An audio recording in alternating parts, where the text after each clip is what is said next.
Jacob sends presents to appease Esau.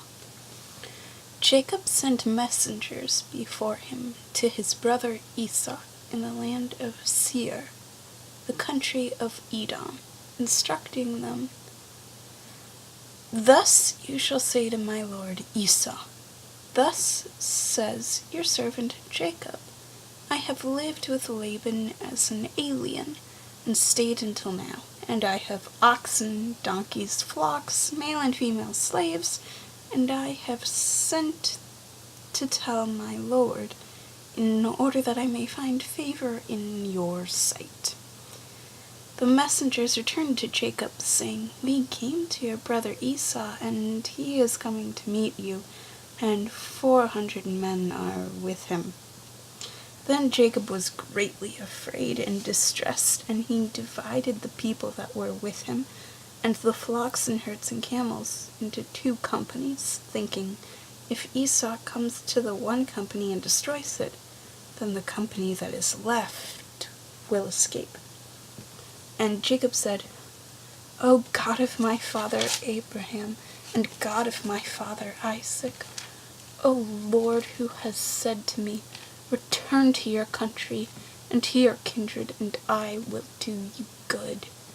I am not worried of the least of all the steadfast love and all the faithfulness that you have shown to your servant.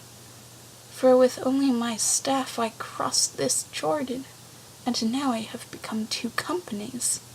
Deliver me, please, from the hand of my brother, from the hand of Esau, for I am afraid of him. He may come and kill us all, the mothers with the children.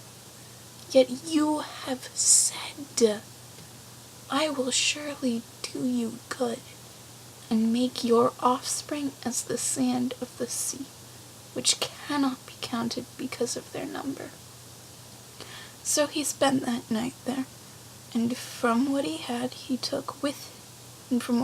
with him, he took a present for his brother Esau, 200 female goats and 20 male goats, 200 ewes and 20 rams, 30 milk camels and their colts, 40 cows and 10 bulls, 20 female donkeys and 10 male donkeys.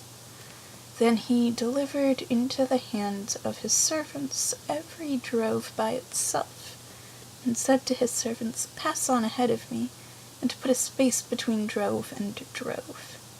He instructed the foremost, "When Esau my brother meets you, and asks you, 'To whom do you belong? Where are you going? And whose are these ahead of you?' then you shall say, 'They belong to your servant Jacob. They are a present sent to my lord Esau, and moreover he is behind us.'" He likewise instructed the second and the third, and all who followed the droves. "You shall say the same thing to Esau when you meet him, and you shall say, 'Moreover, your servant Jacob is behind us.'" For he thought, "I may appease him with the presence that goes ahead of me, and afterwards I shall see his face. Perhaps he will accept me." So the present passed on ahead of him, and he himself spent that night in the camp. Word of the Lord. So, the Bible originally, in case you don't remember or don't know, whether you're just new to this particular method of interpreting the Bible, or new to the Bible in general, the Bible originally was like an epic. And it was a story, first and foremost. The Bible is a story. It's the story of the infinite romancing of the finite. And like any good story, and like any epic that was told through oral tradition, that was told from memory, it's gotta have cliffhangers. And this is a cliffhanger. Jacob is afraid that Esau is going to kill him and everything and everyone in his whole little party here. which is like all of his possessions, all of his wealth, and all of his family, over the whole birthright thing from ages ago. He has just barely escaped Laban's wrath and has entered into Esau's. And this is terrifying. So he's got this idea to split his family into 2 groups, but before either group, send a 3rd group, all of which is a present for Esau. So hopefully the present will pacify him, and if it doesn't pacify Esau, he slaughters the 1st group, then the 2nd group will manage to escape. But this is a horror, and like, I don't want to condone this, but it's a very utilitarian decision, that at least someone's gonna make it out. And it's kind of what God does later with Christ, at least with salvation, with Christianity. The cross, at least some of us escape hell through faith. Not all of us, but at least some of us. He could make it all of us. That gets really complicated really fast, but it's similar at the very least. So,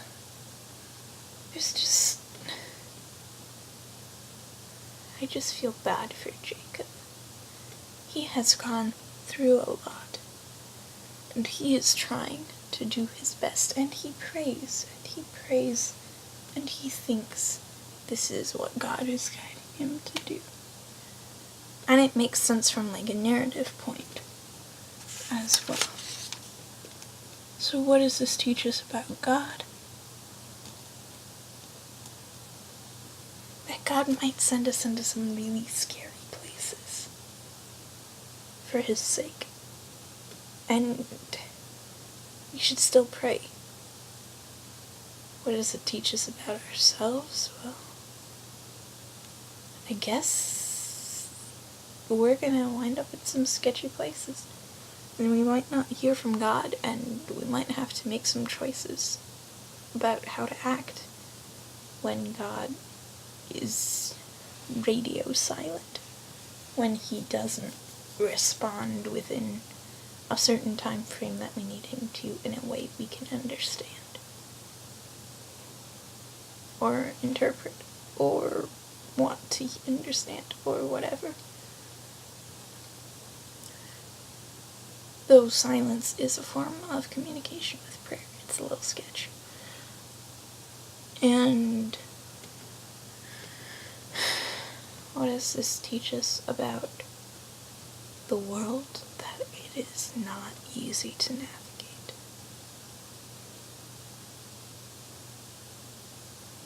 There's that. I hope you have a great day. Also, this is like the first unedited video I have put up in a while. And that's because I have something else that is currently in the middle of being edited. I still hope you have a great day.